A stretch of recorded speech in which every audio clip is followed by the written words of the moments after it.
Hello जी। आज आप सभी का अपना YouTube चैनल ज्ञान विज्ञान रिसर्च सेंटर में आपका स्वागत है। आज हम 10वीं क्लास के भौतिक विज्ञान से एक महत्वपूर्ण प्रश्न लेकर आए हैं बच्चे। यह प्रश्न मैट्रिक बोर्ड परीक्षाओं में काफी महत्वपूर्ण है। तो आज हम सीखेंगे इस महत्वपूर्ण प्रश्न के बारे में। यह प्रश्न होगा, अवतल दर्पण में प्रतिबिंब का किरण आरेख खींचे। यह अवतल दर्पण में वस्तु का प्रतिबिंब किस स्थिति में किस प्रकार बनती है, आज हम इस चीजों को बिल्कुल सरलतापूर्वक सीखेंगे। तो आप बने रहें, ध्यान देंगे। अवतल दर्पण में बच्चे वस्तु का प्रतिबिंब 6 स्थितियों में बनती है। कितने स्थितियों में?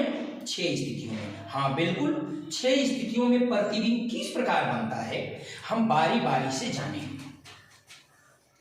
अवतल दर्पण में प्रतिबिंब 6 स्थितियों में बनता है। ठीक है। अब पहला स्थिति होगा जब वस्तु को अनंत पर रखेंगे। वस्तु अनंत पर हो तो ये देखते हैं कि अगर यह अवतल दर्पण है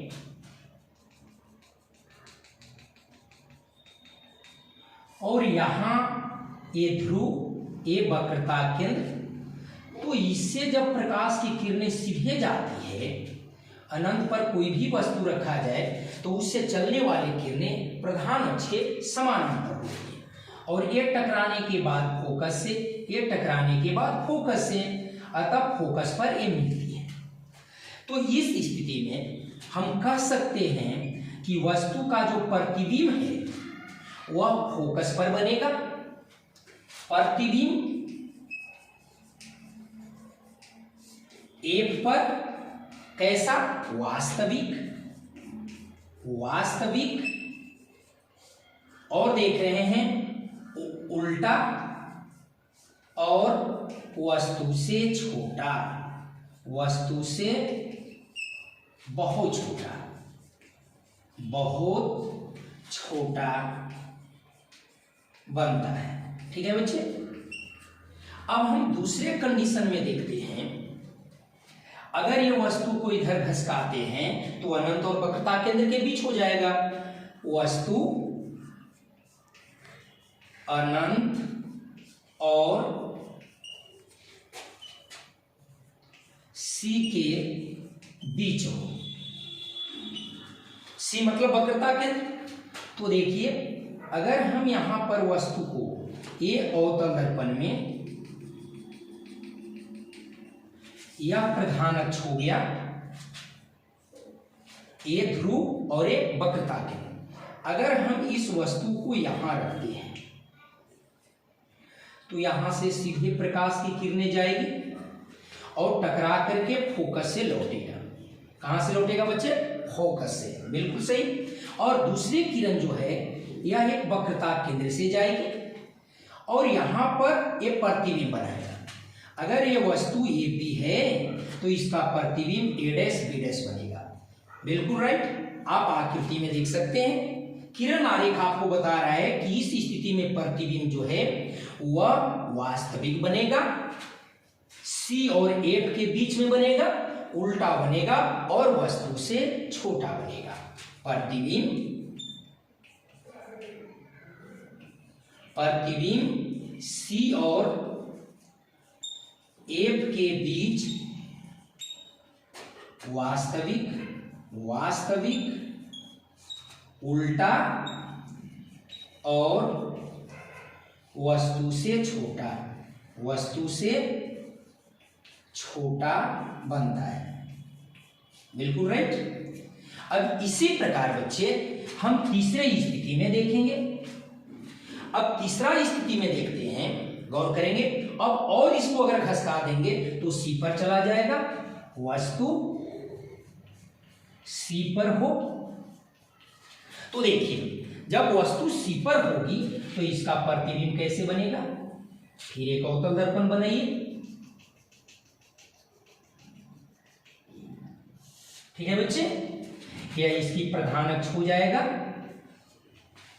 अब यहां पर अगर सी पर ही वस्तु रख दिया जाए तो एक सीधे किरण जाएगी, अच्छा से सीखोगे।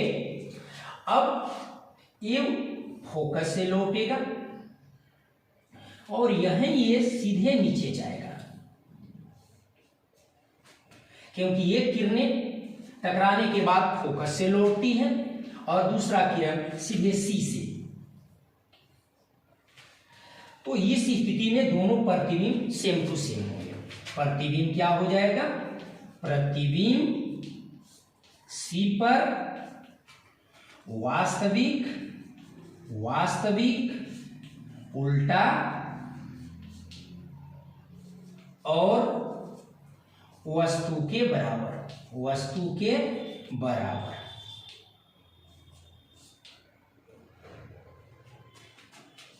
बनता है, ठीक है बच्चे। अब इसी प्रकार चौथा स्थिति, और इसको अगर घुस अंदर ले जाते हैं तब यह हो जाएगा वस्तु कहां चली जाएगी बच्चे।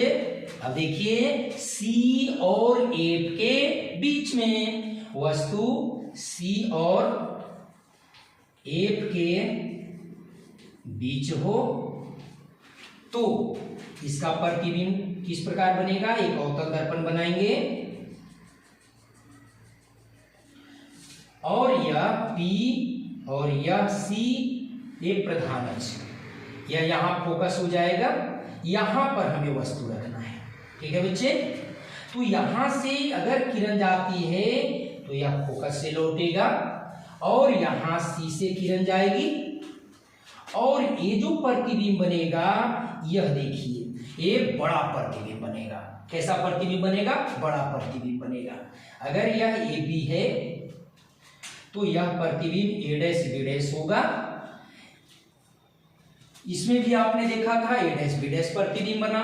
यह भी वस्तु में अगर ए बी है तो इसमें ए डैश बी डैश प्रतिबिंब बनेगा। तो ये देख रहे हैं कि जब हमने यहां पर देखिए कि जब वस्तु को सी और एफ के बीच रखा था, अनंत और सी के बीच रखा था, तो ये प्रतिबिंब बनी थी अनंत और सी के बीच रखने पर, एफ और सी के बीच। तो सी और एफ के बीच अगर वस्तु रखते हैं तो इसका प्रतिबिंब बनेगा अनंत। यहां लिखेंगे प्रतिबिंब अनंत और सी के बीच में बिल्कुल उल्टा होगा, बीच में वास्तविक उल्टा और वस्तु से बड़ा बनती है, ठीक है बच्चे। अब दो स्थिति और बच चुकी, तो इसको हम मिटा देते हैं। चलिए देखें, चलिए देखते हैं पांचवा स्थिति। जब इसको और हम वस्तु को उधर ले जाते हैं तो कहां चला जाएगा, फोकस पर। हाँ बिल्कुल फोकस पर। तो लिखेंगे वस्तु एफ पर हो, एफ मतलब फोकस पर हो। तो देखिए यह फिर से हम अवतल दर्पण बनाएंगे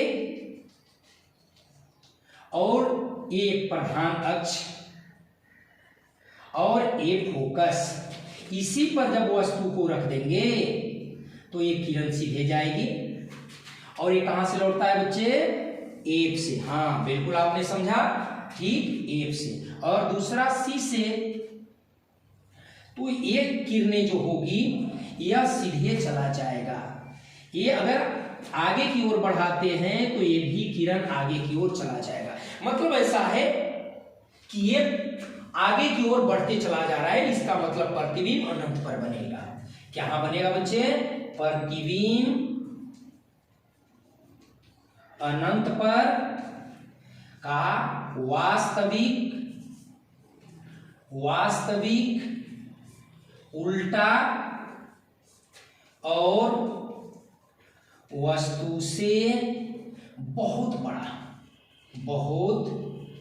बड़ा बनता है।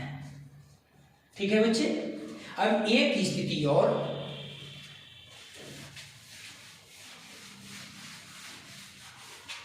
ध्यान देंगे बच्चे। अब इसको घसकाते हुए अगर हम छठा स्थिति में ले जाते हैं तो यह ध्रुव और एफ के बीच होगा। वस्तु P और F के बीच हो तो इस कंडीशन में क्या प्रतिबिंब बनेंगे, ध्यान देंगे। यह अंतिम है,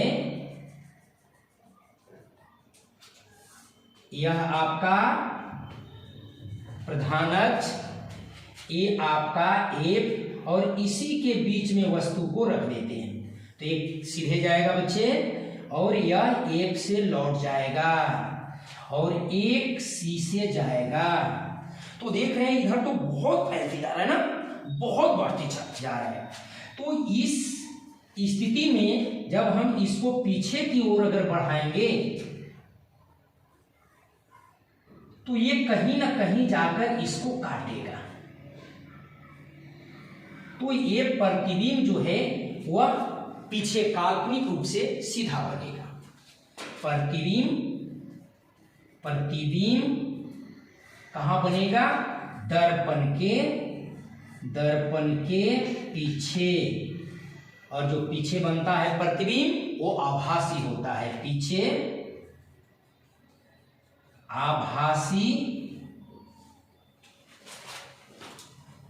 आभासी और सीधा और वस्तु से बड़ा बनता है। बच्चे ऐसा हम देख रहे हैं कि जैसे जैसे दर्पण के अवतल दर्पण में वस्तु नजदीक जा रही है वैसे वैसे उसका जो प्रतिबिंब है वो बड़ा होता जा रहा है। इसलिए हम कह सकते हैं कि 6 स्थिति में पहला ही अंतिम छठा ही एक ऐसा स्थिति है जिसमें वस्तु का प्रतिबिंब आभासी बनता है और बाकी 5 स्थितियों में वस्तु का प्रतिबिंब वास्तविक बनता है और उसके करीब जाने से वस्तु का जो प्रतिबिंब है वस्तु से बड़ा होती है। अतः हम छोटे वस्तु को अगर अवतल दर्पण से देखें तो वह वस्तु बड़ा दिखाई देता है। अभी हमने 6 स्थिति में इस प्रतिबिंब की कल्पना की। एक अनंत पर, दूसरा अनंत और वक्रता केंद्र के बीच रखेंगे, फिर तीसरा वक्रता केंद्र पर रखेंगे, फिर चौथा वक्रता केंद्र और फोकस के बीच रखेंगे, फिर 5वां फोकस पर रखेंगे और फिर लास्ट छठा फोकस और ध्रुव के बीच रखेंगे। बच्चे 6 स्थिति में हमने प्रतिबिंब को बनाना सिखाया। आपने इस चीजों को अच्छा से सीखा, इसके लिए बहुत बहुत धन्यवाद। आज यहीं तक। यदि वीडियो अच्छी लगी हो तो आप इसे लाइक, सब्सक्राइब, शेयर अवश्य करें। आपका धन्यवाद।